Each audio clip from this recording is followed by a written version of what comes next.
Hello बच्चों, अब करेंगे question 2। Is it possible to have a regular polygon each of whose exterior angle is 50 degree. सबसे पहले इसमें हम फॉर्मूला लगाएंगे। कह रहा है ईच एक्सटीरियर एंगल बोला है 50 डिग्री का, तो सबसे पहले यहाँ पे लिखेंगे ईच एक्सटीरियर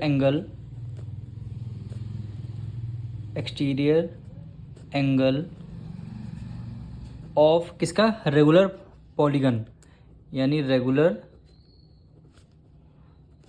पॉलीगन।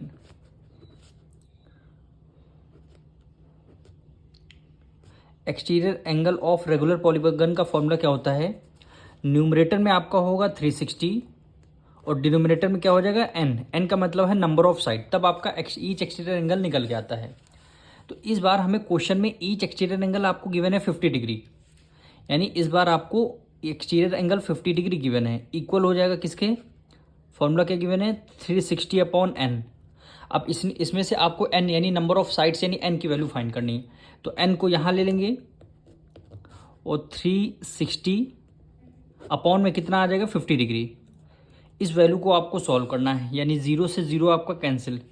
अब देखिए 5 से इसको डिविजल करेंगे, क्या आ गया 36, 5 7 जा 35, 6 में से 5 गया 1, पॉइंट लगाया, 0 को राइट डाउन कर लिया, 5 2 जा हो गया 10,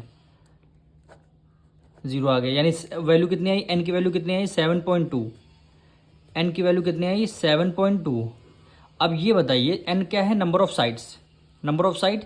अब किसी पॉलीगन की 7.2 साइड हो सकती है, डेसिमल में किसी रेगुलर पॉलीगन की साइड आ सकती है, बिल्कुल नहीं आ सकती, क्योंकि साइड होंगी 1 होगी 2 होगी, पेंटागन की 5 होती है, डेकागन की 8 होती हैं, हेप्टागन की 7 होती है, हेक्सागन की 6 होती हैं।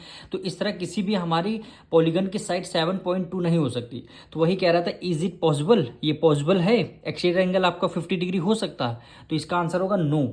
क्यों नहीं हो सकता, क्योंकि हमारा n की वैल्यू अगर होल नंबर में आती यानी कंप्लीट, यानी 7 आती, 8 आती, 6 आती, 2 आती, 3 आती, तब हम कहते हैं यस इट इज़ पॉसिबल। लेकिन यहाँ n की वैल्यू नंबर ऑफ साइड्स, कभी साइड्स हम ये नहीं बोल सकते या 7.2 साइड्स हैं इसकी, ये पूरा होल नंबर में है। तो यहाँ पे लिख देंगे नो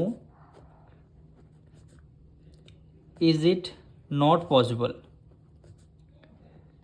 ये क्या है, ये पॉसिबल नहीं है। क्यों नहीं है, क्योंकि ये डेसिमल में आंसर आ रहा है, नंबर ऑफ साइड्स कभी डेसिमल में नहीं हो सकती। हम मिलेंगे नेक्स्ट वीडियो में।